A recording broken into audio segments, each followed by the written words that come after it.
Back again, ladies and gentlemen. Bathrobe Chronicles number 60. Well, she's been beat up about this plenty, but I just want to beat her up a little bit. This is Suzanne Somers, and her latest book is called Knockout. And what she talks about is she interviews doctors who she claims are successfully using the most innovative cancer treatments. Treatments that build up the body rather than tear it down, blah, blah, blah, blah, blah. Now, for those of you who don't know, and keep in mind, I'm trying to be accurate, but I may not be but so accurate on all this stuff. Hey, oh, and by the way, I need the disclaimer. I know absolutely nothing about medicine. Zero, nothing.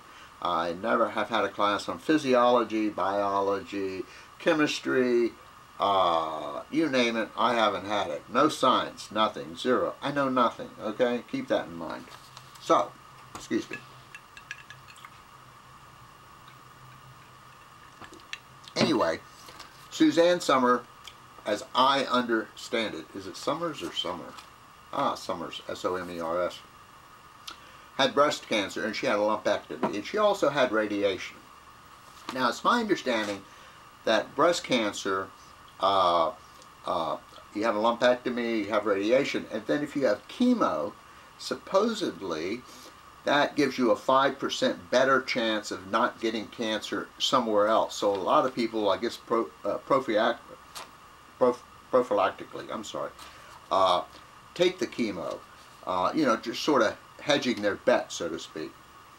But anyway, I think what she has done since she had this lumpectomy, and you know, she of course is a big believer in this alternative crap, and eats all these pills every day. I think she sort of proclaims that she's kept herself safe, so to speak, by all this other bogus stuff that she takes. When in reality, it's my understanding that the chances of this recurring based on what she actually had, a lumpectomy and the radiation, is, you know, there's not much of a chance. So, but she sort of puts that out there that she's kept herself free of cancer and so forth and so on because of alternative crap. Now, where was I? Oh, in this latest book, this Knockout, it starts off with her. Oh man, I'll tell you, I just can't keep up with this watch thing. Hold on, folks. She starts off by talking about an experience she had, and she claims she was taken to the hospital, she was misdiagnosed and so forth and so on, and that an actual doctor told her she had full body cancer. Think about that for a minute. Full body cancer. Obviously no doctor would say. I mean, doctors don't talk like that. And she goes through all this stuff about she was misdiagnosed and so forth and so on. If you're actually that interested, just do some searches. There's some great websites out there that actually explain what happened when she did go to the hospital. But of course she typically knocks, and I hate to use this word, but all the whack jobs use it, Western medicine. You know, the real medicine that real doctors do who've gone to real medical school and so forth and so on. She always knocks that stuff. Now what this this latest book of hers, in Knockout, she talks about these doctors, and she, you know, really puts them on a pedestal. They're on the cutting edge, and of course they're doing things that no one else is doing, and on and on and on. Yeah, the reason they're doing things that no one else is doing is because the stuff they're doing is bogus. I'm not going to speak to all the doctors, although I think if you actually were foolhardy enough to buy her book, if you did some internet searches, I think you'd be surprised as to what you're going to find.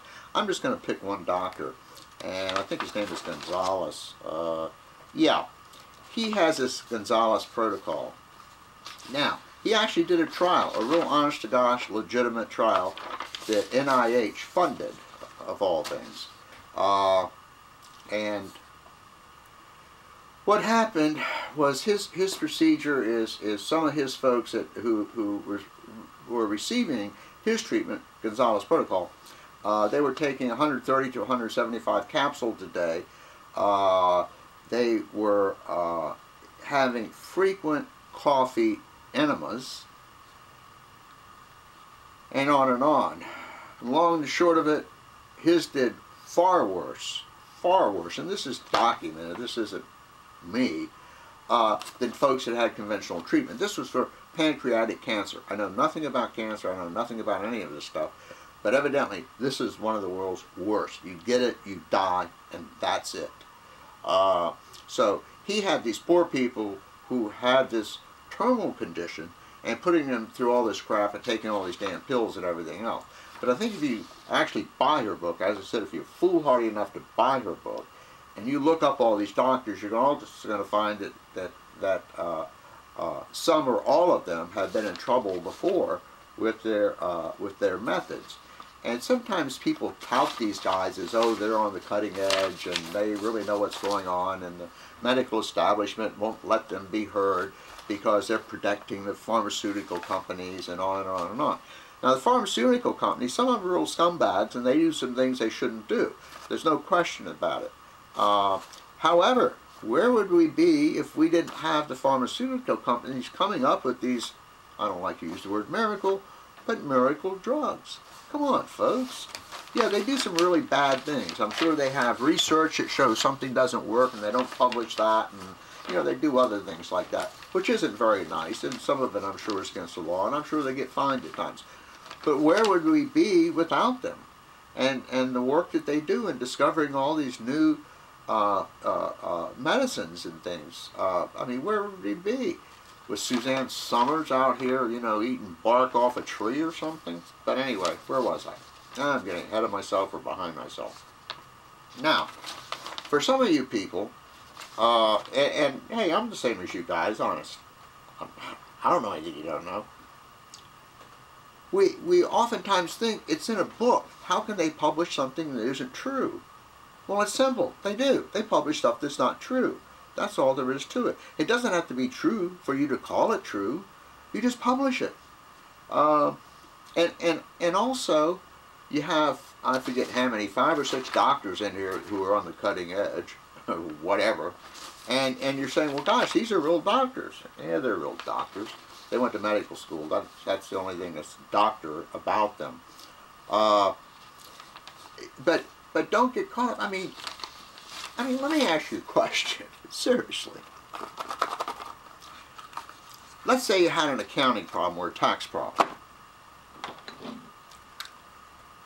Would you go to an accountant, someone who, all accountants have at least a 4-year degree if they're a CPA, you know, who spent 4 years in college, you know, most likely 60 hours or so of accounting, and if you're a CPA, I'm sure there's ongoing educational requirements every year. And would you go to an accountant who went to college and is a CPA, passed the CPA test and all that kind of business, been in business for a while? Or would you go to a mechanic? If you had something wrong with your car, would you go to a mechanic or would you go to the accountant? Well, here's my question to you. If you want to know something about cancer, why in the world would you go to some, I shouldn't say this, washed up, you know, grade B, has-been actress, you know, for lack of a better word. And I know that isn't very nice of me to say, and I don't care. Sometimes I'm not very nice. But why in the world would you do that? Why would you waste your money on a book written by an actress like this? Whoa. Okay. Let me go to part 2. Hold on.